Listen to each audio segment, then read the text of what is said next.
What's up, y'all? I'm here to do my mediologist work. What is a mediologist? A mediologist is a word that I made up. Mediologist, I only acknowledge 5 mediologists are people or journalists who do not use their personal opinion to tell a story and who also goes down to the deep crevices and get down to the bottom of things. Now, before I became a mediologist or coined that word, not mediologist, I had to understand what the definition was. I had to do proper journalistic work without a personal opinion, without making up my face, without doing all that extra stuff to make somebody feel away. Also, mediologists have some sort of devil advocate. But today I'm here to talk about the 6ix9INE, Wack 100, and Jim Jones situation. But before I get into that, let me just say this real quick. I want y'all to listen. August 21st, Bombay Theater is going down, my live show. Over 200 seats sold within 7 days. Now, I extended it to get 250 in there, and we have 37 tickets left. 34, actually. The link is in the description. We have 34 tickets left. The link is in the description. Make sure you come live and see us do a live podcast and talk to people and engage with the audience, etc., etc. But I'm not here to talk about that. I'm here to remind you guys that a lie unchallenged becomes the truth. I heard what 6ix9INE said. 6ix9INE said that Jim Jones didn't take care of Mel Matrix and all that stuff and all that. And I have an issue with that. I'm going to tell you my issue with Jim. And I'm going to play some audio from Mel Matrix that came out today. But this is my issue. My issue is I was there. I witnessed, I drove to Miami with about 400 E-pills in the trunk, with the joint in the hood.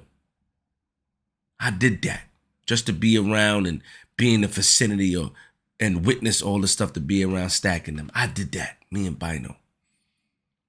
With that being said, and the reason why I brought that up because the story is out there on YouTube during the interview, but I've watched Jim look out for people. I've watched it.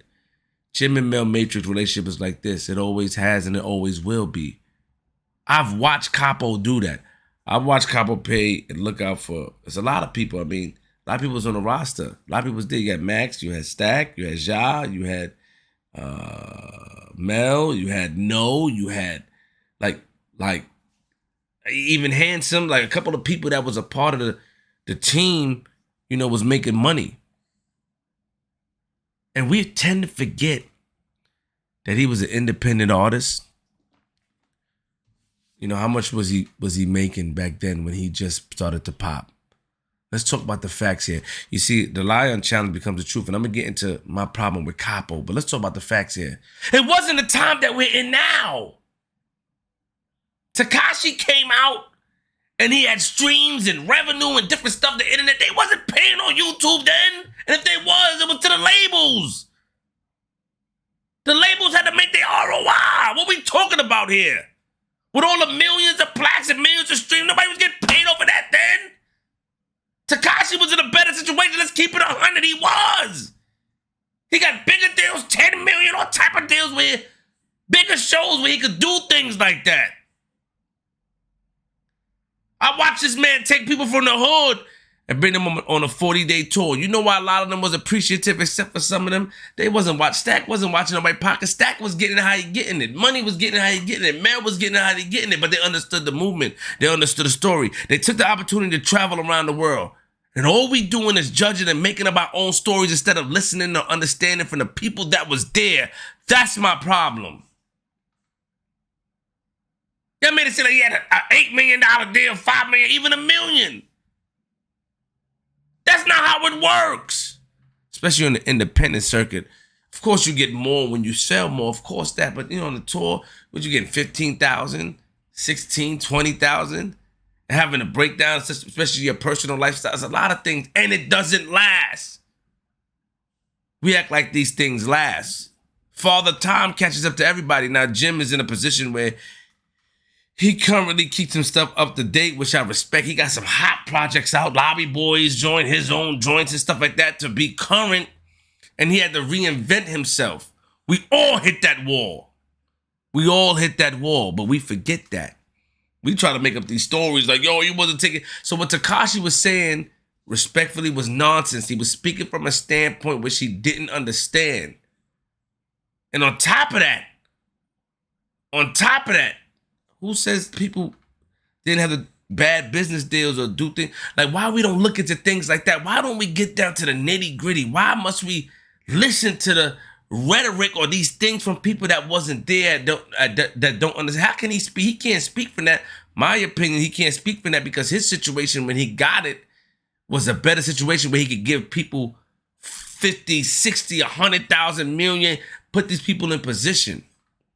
Then they want to talk about the audio, the audio. I can sit here and tell you right now, if somebody do something, I think you should violate him. I think you should go walk up to his house, slap him in front of his door, drag him down the stairs, cut him on the leg, take him down and do that. I can say that. Now, if things go that the exact way that it should go, or not should, that I told you to do it as, then I become implicit because I told you what to do. You cannot put things together. A lot of y'all try to put pieces to the puzzle together that doesn't make sense. Anybody can give an opinion how something should be handled. Anybody can give an opinion how something should be handled. Is it right? No. It's not right. I'm not saying it's right, but you can give your opinion. That doesn't mean you're implicit or part of the crime. I have never seen, as long as I've been here, Capo and the whole 6IX9INE and them as one. They wasn't one. He wasn't with them. He wasn't around them like that. The common denominator was Mel Matrix. Mel was the person that was cool with them and cool with him. Shotty was the person that was cool with him and cool with them. That's how it goes. So you can't involve somebody because they give an opinion based off of a street lifestyle that they live. You can't involve them and say, yo, you a informant or you a rat because you said this and nothing happened. No. I can give my opinion. I can tell my brother or my friend, yo, you should violate him, punch him and break his teeth and violate and do that. Did any security get hit? Did anybody's door get? You just gave advice. You just gave an opinion. It didn't happen. So you don't become part of the crime. You just gave an opinion based off of a lifestyle that you used to live in or what you see or how you think things should be handled. Let's talk about the facts here. Stop putting these stains that cannot be erased on people's jacket. Stop. And I'm mad at Capo. You know why I'm mad at Capo? Because Capo let this stuff go on for so long. I blame him. You let all these people come up with all these stories, Capo. You let all of them come up for years. Not saying nothing. I'm ignored. Oh, some cool stuff. Like stuff. Stop!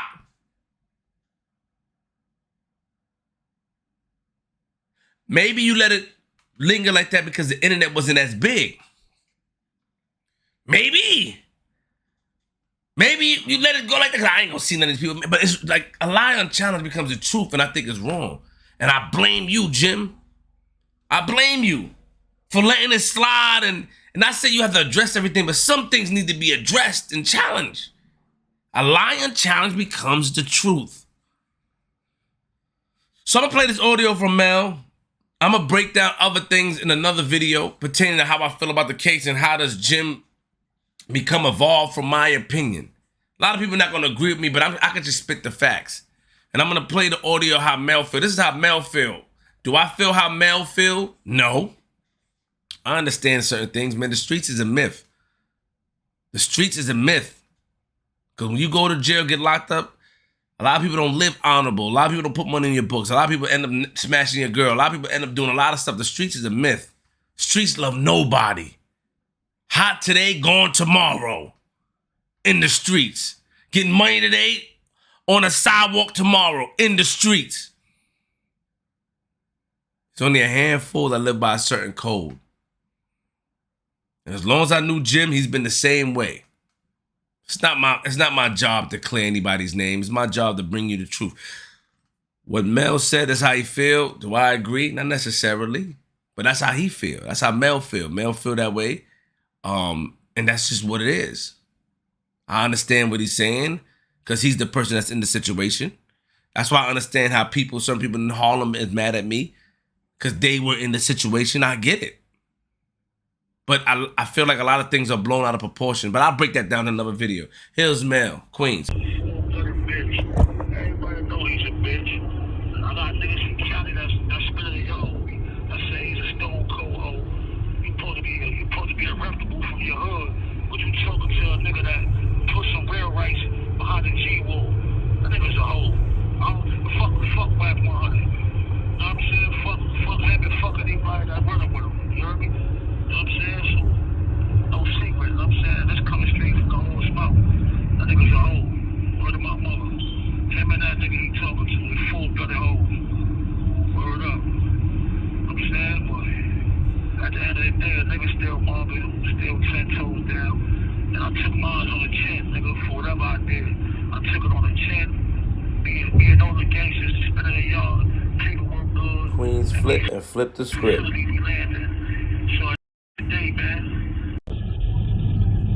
Yeah, finish saying what you were saying, blood. I said, at the end of the day, I set my feet up, homie. I'm gonna set to any facility I land in, man. Real rights gonna roll out the red carpet, nigga. No secret, homie. You know what I'm saying? So, like I said, man, I wonder what them chops life about. Mine's is real. You know what I'm saying? Mine's is real. I can hold my head high anywhere. And I'm doing my time, but I'm walking my shit down. And I'm a beat walk right out the gates. No baby steps, nigga. So, a nigga could have joke and skip a little rope, but niggas would be home. Niggas would be back out there, homie. I ain't losing no sleep. I'm sleeping good, man. I'm in the best shape of my life. You know what I'm saying? So I ain't tripping, homie. It is what it is. I need you to reiterate who you talking to. You say it again? I need you to reiterate who this message is for. Queenzflip and flip the script. You say you need to be who I'm talking to? Yeah, I want people to know who you directly talking to. Talking to that bitch nigga Wack 100. I'm supposed to be reputable from the set. But you talking to niggas that put niggas in the can. You a bitch, nigga. You a bitch. And anybody accepting you on the West Coast, and you talking about you rapping this thing hours, man. I don't know, man. Shit getting watered down, homie. Word of mother. Like I said, I got real ones that spin a yard with me every day. They straight from the motherland. They say he's a cold-blooded bitch. He's not even accepting on his own turf. So at the end of the day, fuck Wack 100, nigga. Fuck him and fuck everybody that room with him, nigga. Straight up. I ain't ducking no action, homie. I ain't ducking nothing but bullets, nigga.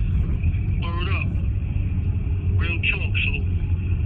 Like I said, man, mine is real. My life is real, homie. You know what I'm saying? I don't deal with no sucker activity. I'm sucker free. Word up. I walk the yard with plenty of reputables, homie. I'm accepted anywhere I go. Mel Matrix, man, for real. Yeah, bro.